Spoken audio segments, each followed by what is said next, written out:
విజయ్ కిరణ్ గారు వారితో మాట్లాడదాం. విజయ్ కిరణ్ గారు గుడ్ ఈవినింగ్ అండి. Good evening sir. ప్రజా సమస్యల మీద మాట్లాడాల్సినటువంటి చట్టసభల్లో మతాల ప్రస్తావన రావటాన్ని ఎలా చూస్తున్నారు మీరు విజయ్ కిరణ్ గారు? సార్ మీకు ప్యానెల్ సభ్యులు ప్రేక్షకులందరూ కూడా నమస్కారం అండి. ఇప్పుడు దేవాలయం లాంటి చట్టసభల్లో ఎవరూ కూడా తప్పుగా మాట్లాడకూడదు, బూతులు మాట్లాడకూడదు, తప్పుడు వ్యాఖ్యలు చేయకూడదు, మహిళలను అగౌరవపరచకూడదు, ఏ మతాన్ని కించపరచకూడదు. వాటన్నిటికీ ఎవరూ కూడా పక్కకు పోవట్లేదు.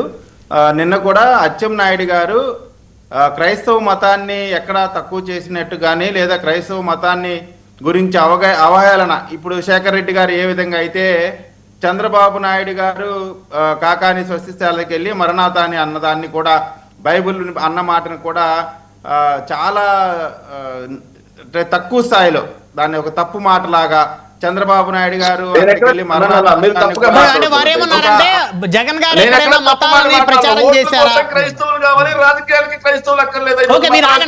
మీరు మాట్లాడి చాలాసేపు నేను అడుగుతాను, మీ తరపు నుంచి నేను ప్రశ్నిస్తున్నాను. ఆగండి మీరు. విజయ్ గారు కంటిన్యూ చేయండి. ఆ విధంగా మాట్లాడారు. అలా మాట్లాడాల్సినటువంటి అవసరం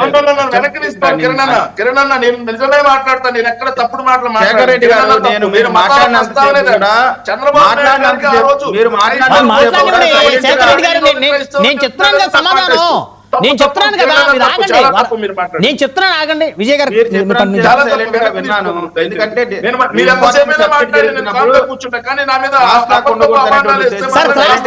శేఖర్ రెడ్డి గారు నేనే చెప్తున్నా కదా, శేఖర్ రెడ్డి గారు నేను చెప్తున్నా కదా మీ ప్లేస్ లో. విజయ్ గారు చెప్తున్నాను మీరు ఆగండి. విజయ్ గారు అచ్చెన్నాయుడు గారు అన్న మాటని నేను దాచాల్సినటువంటి అవసరం లేదు. క్లియర్ గా లైవ్ లో అందరూ చూశారు.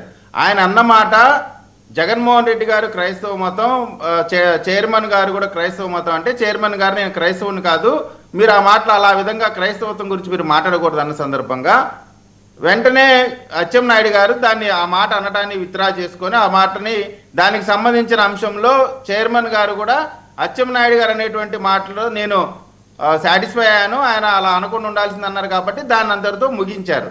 అయితే దాన్ని పట్టుకొని ఈ రోజున శేఖర్ రెడ్డి గారు చాలా పెద్ద పెద్ద మాటలన్నీ చెప్పారు. ఏది లడ్డూకు సంబంధించి, విచారణకు సంబంధించి. మీ నాయకులకి మీ దగ్గర ఉన్న నోట్స్ అన్ని తీసుకెళ్లి జగన్మోహన్ రెడ్డి గారికి మీ పార్టీ ఎమ్మెల్యే 11 మందికి వెళ్ళి ఇస్తే వాళ్ళు కూడా వచ్చి అసెంబ్లీలో దీని గురించి మాట్లాడొచ్చు కదా. ఇదే అసెంబ్లీలో అమ్మ మొగుళ్ళు, అయ్య మొగుళ్ళు, పుట్టుకల గురించి మాట్లాడినప్పుడు అప్పుడు అనర్హత, అప్పుడు అది బూతులుగా, అప్పుడేమో మంచి శ్లోకాలుగా కనపడతా ఉంటాయి.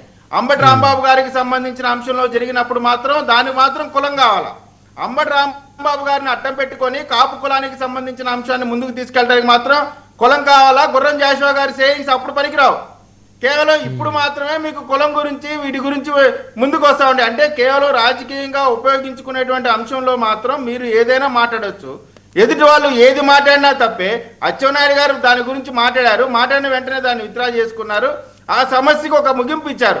ఏ రోజైనా సరే మీరు అన్న మాటని విత్డ్రా చేసుకొని, లేదు కొడాలి నాని కానీ మీ అంబటి రాంబాబు కానీ ఎవరైనా సరే మహిళల గురించి మాట్లాడినటువంటి తప్పుడు మాటలకు మేము తప్పైపోయిందని ఎవరన్నా ఒక్కసారి మాట్లాడినటువంటి పరిస్థితి ఉందా? అసెంబ్లీలో ఎంత జుపుత్సాకరంగా మాట్లాడారో వాడి గురించి ఎప్పుడు క్షమాపణ చెప్పారా? కాబట్టి ఎవరు మాట్లాడినా మతాల గురించి అసందర్భంగా అనవసరంగా మాట్లాడటం అనే దానిపైన ఎవరూ కూడా వెనకాడుగు వేయాల్సిన అవసరం లేదు. ఏ మతానికి ఉండే విలువ, ఏ మతానికి ఉండే గౌరవం ఆ మతానికి ఉంటుంది. ఏ మతాన్ని నమ్మే వాళ్ళని కూడా మనం వాళ్ళ మనోభావాలను దెబ్బతీసే విధంగా ఎవరు మాట్లాడినా, అది ఎవరు ఏ పార్టీ వాళ్ళు మాట్లాడినా, ఎంత పెద్దవాళ్ళు మాట్లాడినా తప్పుగా ఎవరైనా సరే ఖండించాల్సినటువంటి అవసరం ఉంటుంది. ఆంధ్రప్రదేశ్లో మతాలతో కొట్టుకునేటువంటి పరిస్థితి ఇప్పుడు లేదు, గతంలో లేదు, ఫ్యూచర్లో కూడా ఉండదు. ఇక్కడ ఆంధ్రప్రదేశ్లో అటువంటి వాతావరణం ఎప్పుడూ లేదు. కాబట్టి ఇప్పుడు తిరుమలకు సంబంధించిన అంశంలో జరిగేటువంటి వివాదం మొత్తం కూడా విచారణ జరుగుతూ ఉంది. దాంట్లో ఎవరు తప్పు చేస్తే ఆ తప్పుకు సంబంధించిన వాళ్ళు శిక్ష అనుభవించాల్సిందే. అసెంబ్లీలో నిన్న అచ్చెన్నాయుడు గారు అన్నటువంటి మాటకి సంబంధించి చైర్మన్ గారే స్వయంగా దానికి నేను సాటిస్ఫై అవుతామని చెప్పినాక దానికి చంద్రబాబు నాయుడు, ఇప్పుడు అచ్చెన్నాయుడు గారు మాట్లాడితే చంద్రబాబు నాయుడు గారు మర్రాత అన్నారనేటువంటి మాట మాట్లాడటం అంటే ఇంకంతకంటే దౌర్భాగ్యమైనటువంటి పరిస్థితి ఇంకేముందండి? అలా మాట్లాడకూడదు కదా. జగన్మోహన్ రెడ్డి గారు 100 సార్లు చెప్పారు నేను క్రైస్తవత్వం పావించి తప్పేం లేదు, చర్చికి వెళ్ళొచ్చు, వెళ్ళమనండి. ఎవరు ఇప్పుడు చర్చికి వెళ్ళినంత మాత్రాన కాదు విజయ్ గారు, తప్పు కాదు, విజయ్ గారు తప్పు లేదు, విజయ్ గారు ఎవరైనా వెళ్ళొచ్చు. ఇప్పుడు జగన్మోహన్ రెడ్డి గారు క్రిస్టియన్ అని అందరికీ తెలుసు, క్లియర్ అది. ఇప్పుడు శేఖర్ రెడ్డి గారు కూడా ఒప్పుకున్నారు.